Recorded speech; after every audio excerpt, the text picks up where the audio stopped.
Greetings, YouTube land. Today's topic is inspired by Tim Harper's role-playing cover presentations. Got me thinking about old role-playing games, the covers I liked, and one cover in particular that stood out to me. It said wild, wacky, and insane, and here's a game going in a direction that you probably haven't considered before. I'm talking, of course, about Spelljammer from the early 90s, maybe even the late 80s, in second edition D&D, where, for a company that was trying to be very straight-laced and family-friendly, with taking out all the demons and devils and all the naughty bits out of D&D, they, for some reason, on one playing session, obviously smoked a lot of weed and let Jeff Grubb come up with a campaign setting.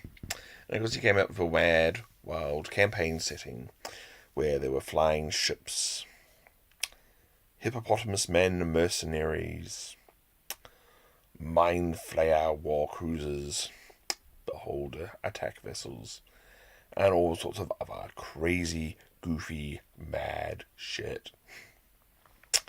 And we won't talk about how they subsequently did horrible, horrible things to this, and made it all cutesy and nicey and just flat out ridiculous. I mean, but the good stuff, because there was a lot of good stuff in there. That Spelljammer box, if you can find one these days, is chock full of stuff. It's got 2 setting books. 2. Imagine going and buying a setting book today. You can just get one. You just get one book. Now you got 2. About this thick. It's pretty good for a background book back then. You got scads of materials. You got a map. You got fold-out things. You got all these ship plans for weird and wonderful flying ships. And you got this crazy, crazy setting that had never been seen before in something like Dungeons and Dragons. I mean, Dungeons and Dragons suggests had only ever been adventures on, well, a world that sort of looked like fantasy Britain as imagined by someone who'd only watched movies.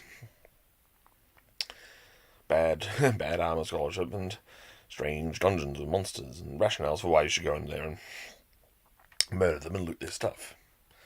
That was okay. But then they came up with this thing called Spelljammer. We went off and explored space and went to other worlds, went to strange new worlds, investigated them, probably killed the monsters and looted their stuff as well, but it was weird. You were in spaceships, and they were not spaceships in the conventional science fiction sense. They were flying wooden ships, and that was just weird. And then the designs were quite wonderful too. They looked like fish or butterflies or giant insects or a huge coiled ammonite. The Mind Flayer ship, whatever it was called in there. I remember renaming it the Void Cruiser. It was the most feared and iconic ship of a long-running campaign. You knew when you saw those in the sky that shit had got real. The Mind Flayers were here to party, and they were not taking prisoners that day. So there were all these cool images.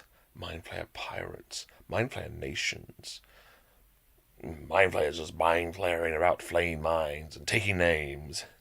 They were pretty cool. They got to be quite cool villains and bad guys, but they also became quite compelling people because they had plans, they had objectives, and some of them, well, you could get behind.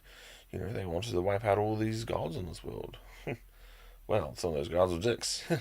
And if some of the good ones have to go as well, so be it. That's okay too. So there were all these wild and crazy ideas, which on the surface looked great. You could go all sorts of places there. You could do, you know, your typical Star Trek formula where you got to visit a new planet, a new strange place with new bizarre rules every week. Every new session could be somewhere new and strange and bizarre and amazing. That was the other cool thing about Spelljammer. It was amazing. It was fantastic. It had not been seen before. It had not been imagined before. You got to be in this weird, imaginary, fantastic place. It was fantastic. It was what we mean by the word fantasy. Fantastic. And so those were the good things about Spelljammer. That, well, obviously, product of some wild, crazy, drugged out playing session where I let Jeff Grubb come up with the ideas. So that's been my brief pain and praise to one of my favourite role-playing covers and the fantastic realm it inspired for many years. Thank you.